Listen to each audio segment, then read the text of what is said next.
Kama ni mara yako ya kwanza unatembelea chaneli yetu ya Top 5 Media, tunakuomba ubonyeze neno subscribe, kisha kwa chini itatokea alama ya kengele. Tunakuomba ubonyeze kengele hiyo ili uwe wa kwanza kupokea taarifa katika chaneli yetu. Asante.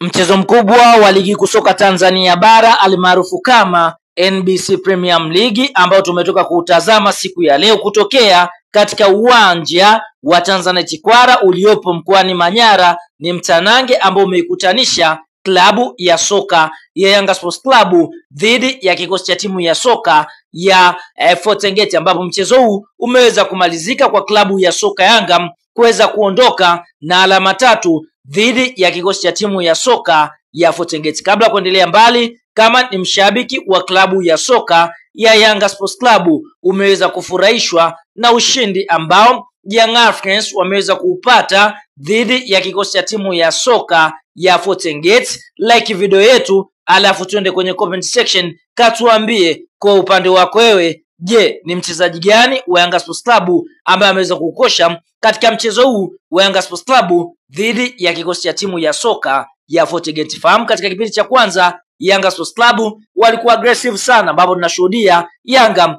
katika dakika 39 kupitia makosa ambayo yaliweza kufanywa na golikipa wa klabu ya soka ya Fountain Gate John Nobo, kutokana na faulu ambayo iliweza kupigwa na mchezaji anaofahamika kwa jina la Stefan Aziz Ki. Basi Clement Mzize akaweza kuiandikia klabu ya soka ya Yanga Sports Club bao la kuongoza katika dakika ya 39, lakini kabla ya kwenda mapumziko katika dakika ya 43 John Nobo akaweza kufanya makosa mengine tena, ambapo aliweza kurudishiwa mpira na beki wa katikati ya namba 4, lakini John Nobo alishindwa kupiga pasi nzuri na kumpigia Stefan Aziz Ki, na Aziz Ki akaweza kuipasia nyavu ya klabu ya soka ya Fountain Gate na kuweza kuiandikia klabu ya soka ya Fountain Gate bao la pili kwa upande wa klabu ya soka Yanga Sports Club. Na mpaka mwamuzi wakati anapoliza kipenga chake kuashiria mapumziko, basi Young Africans ama timu ya wananchi walikuwa kifua mbele kwa bao 2-0. Katika kipindi cha pili Young Africans wakaweza kurejea na msako ukawa ni ule kuendelea kulisakama lango la klabu ya soka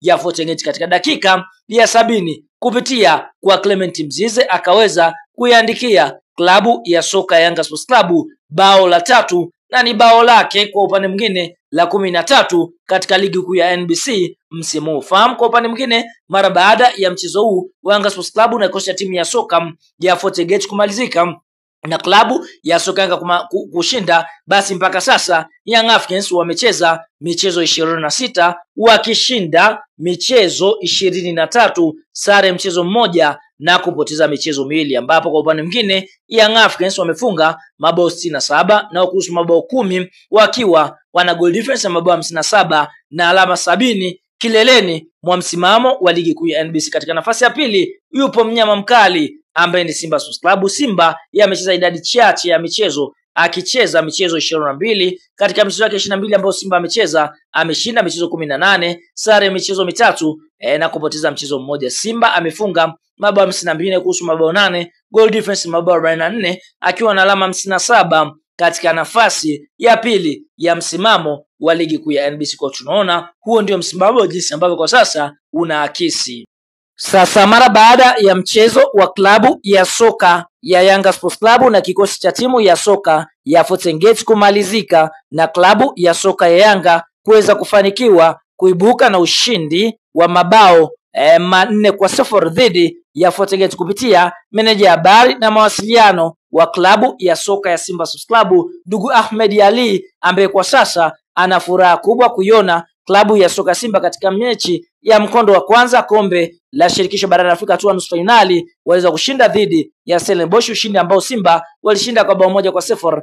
Ahmed Ali anasemaje? Kupitia mitandao ya kijamii ameweza kuwaposti mnyama Simba Sports Club, kisha akaandika hivi: ubaya ubwela jumlisha hatucheki na wowote, sawa sawa na tunasubiri tarehe mpya ambayo itakwenda kupangwa na TFF. Hapa Ahmed Ali anamaanisha kwamba kwa sasa waache Yanga watambe, lakini wao wanasubiria tarehe mpya ya dabi yao ambayo itakwenda kupangwa na shirikisho linalosimamia mpira mguu nchini Tanzania TFF.